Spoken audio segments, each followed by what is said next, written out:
Arthur Maxwell's death came quietly, a whisper in the night that left no ripple until the will was read.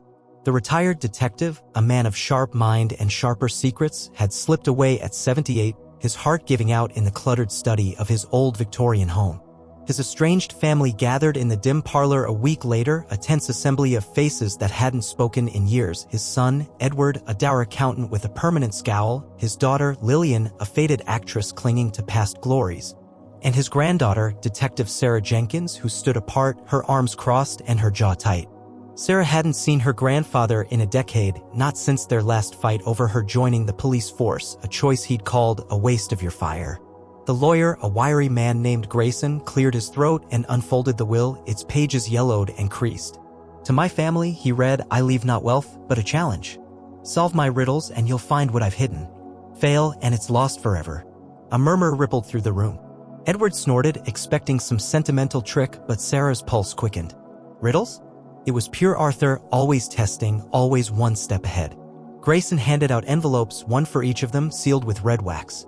Inside Sarah's was a single card, its ink faded but deliberate. Where the iron horse sleeps, the first key waits. Begin at dusk, when shadows stretch. That evening, as the sun dipped below the city skyline, Sarah stood at the old train yard on the edge of town, the air thick with rust and memory. The iron horse could only mean the abandoned locomotives, their hulks looming like ghosts in the twilight. Edward and Lillian had grudgingly joined her, drawn by curiosity or greed. Sarah wasn't sure which. This is ridiculous, Edward muttered, kicking a pebble. He's dead. What's the point? Lillian, wrapped in a dramatic shawl, sighed. Maybe it's his way of saying sorry. Sarah ignored them, her flashlight cutting through the dusk as she scanned the rusted engines. Arthur's riddles were never simple, they were traps for the careless, lures for the clever. She climbed into the cab of a locomotive, its controls frozen in time, and spotted it, a small metal box wedged beneath the seat, etched with a question. What runs but never walks, has a bed but never sleeps? Sarah's mind clicked. A river, she said aloud, and the box sprang open, revealing a brass key and a second card. Seek the saint who guards the forgotten, where stone whispers of the lost. Edward snatched the key, inspecting it. What's it for? He demanded. Sarah shrugged. We'll find out. Next stop's a church, Saint somebody, probably abandoned. Back at the precinct, Sarah's desk was a chaos of coffee cups and case files, but her focus was elsewhere. She hadn't wanted this, dredging up Arthur's past, facing his games, but the riddle had hooked her. She'd grown up on his stories, tales of busting smugglers and cracking codes, but he'd always held something back, a shadow behind his grin. Now that shadow was pulling her in. She dug into city records, narrowing it down to St. Agnes, a crumbling chapel in the warehouse district, its cemetery a tangle of weeds and broken angels. That's where they go tomorrow. As she drove home, the key sat heavy in her pocket, a cold weight of questions. Why the hunt? What was Arthur hiding? And why drag her into it after all these years?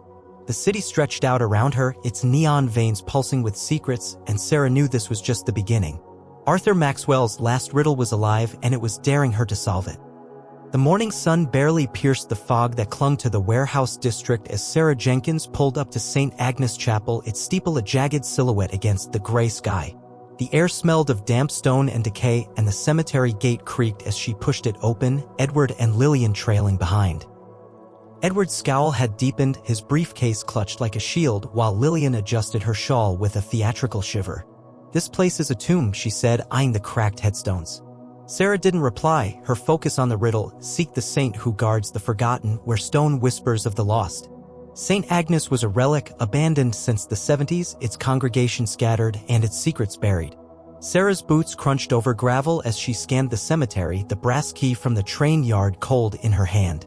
The chapel's facade was weathered, its stained glass shattered, but a statue of St. Agnes stood intact near the entrance, her stone arms cradling a lamb, a guardian of the lost, perhaps.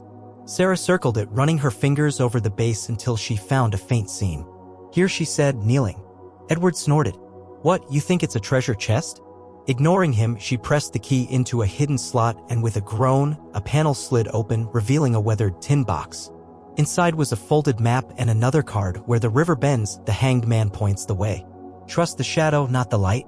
The map was hand-drawn, its lines tracing the city's old waterways, rivers long diverted or paved over. Sarah unfolded it on a nearby headstone, her mind racing.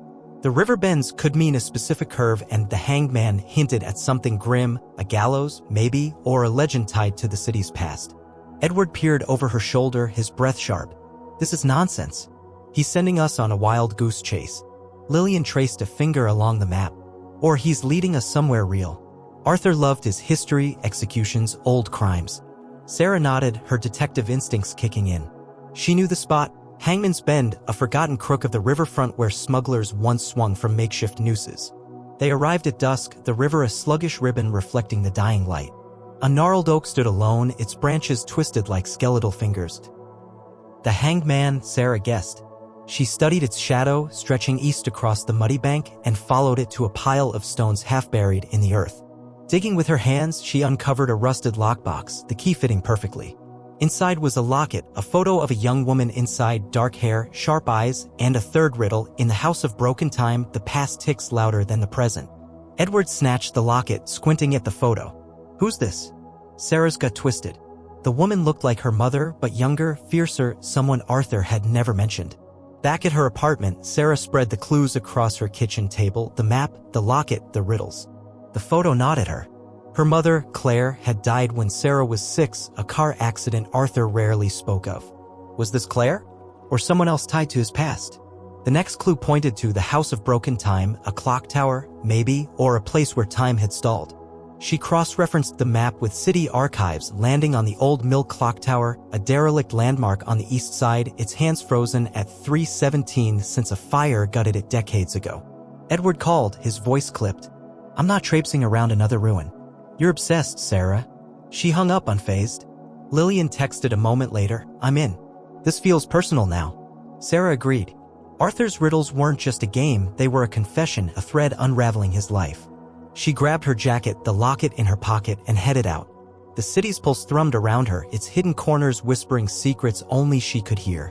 Whatever Arthur had buried, she'd dig it up, one riddle at a time. The old mill clock tower loomed over the east side like a sentinel of a bygone era, its brick facade blackened by the fire that had silenced its gears decades ago. Sarah Jenkins arrived as the moon climbed high, casting jagged shadows through the broken windows. Lillian followed, her heels clicking unevenly on the cracked pavement, her face pale but determined. Edward had bailed, as expected, but Sarah didn't need him, this was her hunt now. The riddle echoed in her mind, in the House of Broken Time, the past ticks louder than the present. The clock tower's hands, stuck at 3:17, seemed to mock the passage of time, a monument to Arthur's obsession with control. Inside, the air was thick with dust and the faint tang of charred wood. Sarah's flashlight swept over rusted machinery and splintered beams, the silence broken only by the drip of water somewhere deep within. Lillian clutched the locket from Hangman's Bend, its photo of the mysterious woman glinting in the beam. Do you think she's why he did this? She asked, her voice hushed. Sarah didn't answer, her focus on a spiral staircase leading to the clock face. If the past ticked louder, the clue was up there, where time had literally stopped. The stairs groaned under their weight, each step a gamble against collapse. At the top, the clock's massive gears loomed, frozen mid-turn, a spiderweb of cracks radiating from the center. Sarah traced the hands, 3:17, and noticed a small hatch beneath the mechanism, its edges etched with faint scratches. She pried it open with a pocket knife, revealing a wooden box inlaid with a clock motif. Inside was a keychain shaped like a tiny hourglass and a new riddle where the lost are counted, the vault hides the heart. Face the numbers to find me. Lillian frowned. Lost or counted? What's that mean? Sarah's mind clicked. A census, maybe, or a ledger. Something with numbers. A bank vault. Back at the precinct, Sarah dug into Arthur's past, cross-referencing the map with his old case files. He'd been a legend in the department, cracked the riverfront smuggling ring in '82, busted a counterfeiting operation in '89. But his personal life was a blank slate. The woman in the locket haunted her. If it was Claire, her mother, why hide her younger self? And if it wasn't, who was she to Arthur? A search for vaults and numbers led her to the City Trust Bank, an abandoned relic downtown where records of the lost, debtors, foreclosures were once tallied. Its basement vault was infamous, a labyrinth of safe deposit boxes left unclaimed after the bank folded. The next day, Sarah and Lillian stood before the bank's peeling facade, the hourglass keychain in hand. The interior was a mausoleum of faded marble and shattered teller windows, the vault door a hulking steel slab in the basement. Sarah tested the keychain in a slot beside it, and with a grinding clank, the door swung open.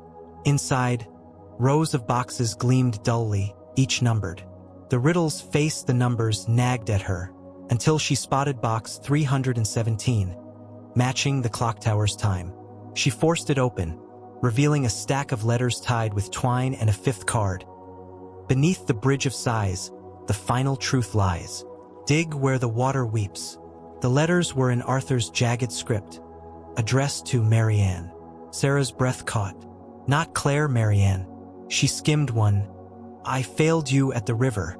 The case took everything, and I couldn't save you. Lillian peered over her shoulder. Who's Marianne? Sarah shook her head, the pieces shifting but not yet fitting. Someone he lost. Maybe the key to all this. The next stop was clear. The Bridge of Sighs, an old stone arch over the river, nicknamed for its history of despair. Suicides, drownings, regrets. As they left, Sarah clutched the letters, her grandfather's voice rising from the pages. The hunt was no longer just a challenge, it was a reckoning. Arthur's past was bleeding into her present, and the truth, whatever it was, waited beneath that bridge. The Bridge of Sighs arched over the river like a mourner's hunch, its moss-covered stones glistening in the late afternoon drizzle. Sarah Jenkins stood at its edge, the stack of letters from the vault tucked inside her jacket, their weight pressing against her chest. Lillian hovered nearby, her shawl sodden and her eyes darting to the churning water below. The riddle replayed in Sarah's mind. Beneath the Bridge of Sighs, the final truth lies. Dig where the water weeps. The air carried a faint tang of silt and sorrow, and Sarah felt it. This was where Arthur's game would peak, where his secrets would spill. She descended the muddy bank, her boots sinking into the earth as she scanned the bridge's underside. The water weeps could mean a leak, a spring, something wetter than the river itself. Lillian called down, anything? Sarah shook her head, then froze. A trickle ran from a crack in the stonework, pooling in a hollow beneath an arch. She knelt, clawing at the soil with her hands, the cold seeping into her fingers.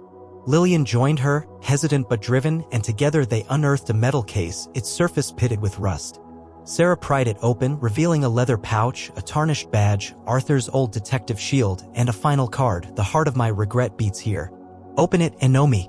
The pouch held a locket, identical to the one from Hangman's Bend, but older, its clasp stiff with age. Inside was another photo of Marianne, her face softer here, a faint smile playing on her lips. Sarah's hands shook as she unfolded a letter tucked beneath it, dated 1975. Marianne, I chose the case over you that night. The river took you, and I've carried it ever since. Forgive me. Sarah's breath hitched. The river. The Bridge of Sighs. Marianne wasn't just a name, she was a ghost, a loss that had shaped Arthur's life. But who was she? Back at her apartment, Sarah spread the clues across her table, the map, the lockets, the letters. Lillian sat opposite, nursing a mug of tea. He loved her, she said quietly. And it broke him. Sarah nodded, piecing it together. The dates aligned: 1975, the year Arthur's career peaked with the riverfront smuggling ring bust. A case file from the precinct confirmed it. Marian Ellis, 28, informant, drowned during a sting gone wrong. Arthur's sting. He'd used her, and when it failed, she'd paid the price. Claire, Sarah's mother, must have been Marianne's sister or daughter, explaining the resemblance, the silence. Sarah's phone buzzed, Edward, finally checking in. What's this nonsense about a bridge? He barked. Found anything worth a damn? Sarah's voice was steel. Yeah, the truth. Marianne was his regret, and this hunt's his confession. You in or out? He grumbled but agreed to meet her at the house tomorrow, Arthur's old Victorian, where it all began. The badge hinted at a final lock, and Sarah suspected the study held it. The next morning, the trio stood in Arthur's study, its shelves heavy with books and dust. Sarah ran her fingers over the badge, then spotted a locked drawer in his desk, its keyhole matching the shield's pin. She clicked it open, revealing a journal, Arthur's own, and a note. You found me, Sarah. Read and decide. The journal chronicled his life post-Marianne, guilt driving him to brilliance, then isolation. He'd pushed his family away, fearing they'd see his failure. The treasure wasn't gold, it was this, his story, his apology. Edward scoffed. That's it? No money, just a sob story. Lillian wiped a tear. It's more than that. It's him. Sarah stayed silent, the journal heavy in her hands. Arthur had led her here to understand him, to forgive him. But the hunt wasn't over, not until she decided what to do with his legacy. Sarah Jenkins sat alone in Arthur Maxwell's study, the journal open on the desk before her, its pages a map of a man she'd never truly known. The lamplight cast long shadows over the room. flickering across the faded ink of his confessions.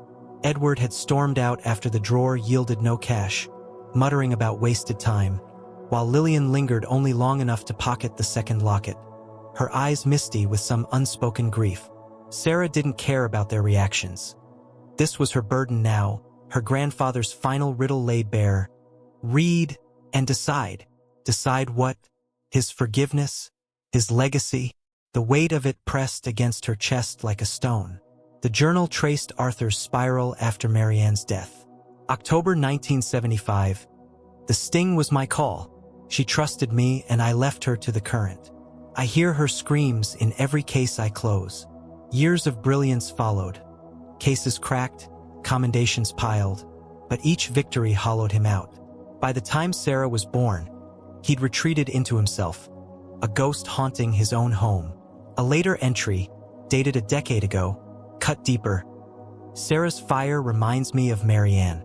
I pushed her away, couldn't face my own shadow in her eyes. She slammed the book shut, her throat tight.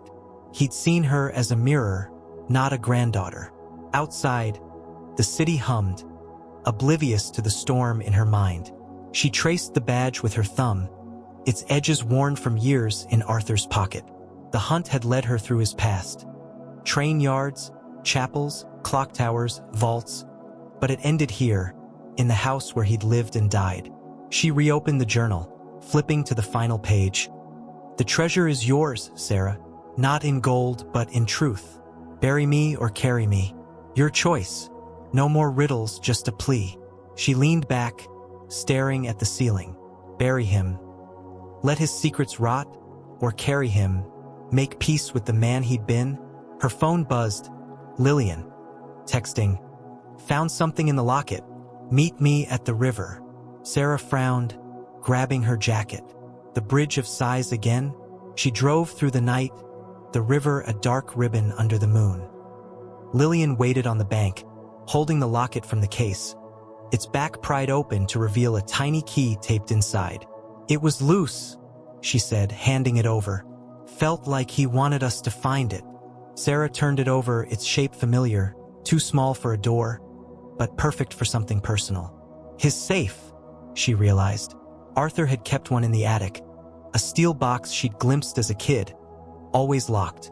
Back at the house, Sarah climbed the creaking attic stairs, Lillian trailing behind. The safe sat in a corner, dust-coated and unassuming. The key clicked, and the lid sprang open, spilling its contents. A stack of photos, a police report, and a letter addressed to Sarah. The photos showed Marianne and Arthur, young, laughing, her arm around his waist. Snapshots of a life before the river took her. The report detailed the sting. Marianne, an informant, swept away when a boat capsized, Arthur too late to save her. The letter was brief. Sarah, I hid this to protect you from my shame. Marianne was your aunt, Claire's sister. I lost them both in my way. Keep this or burn it. I trust you. Sarah sank to the floor, the pieces snapping into place. Marianne, her aunt. Claire's death. An accident, yes, but Arthur's guilt had poisoned their family, driving wedges he couldn't mend. Lillian knelt beside her. He loved them, she whispered. And you?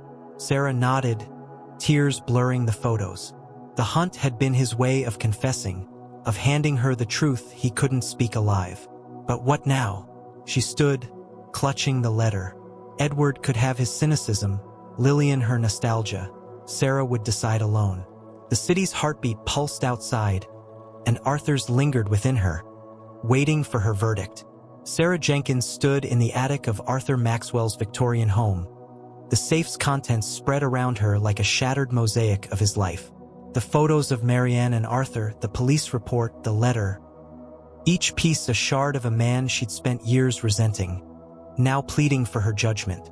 Lillian sat on an old trunk nearby, her fingers tracing the locket's edge, her silence a rare concession to the moment. The city's distant hum filtered through the cracked window, a reminder that life churned on beyond these walls. But here, time hung suspended, waiting for Sarah to close the loop Arthur had left open. She reread the letter. Keep this or burn it. I trust you. Trust. A word he'd never offered her in life, now thrust upon her in death.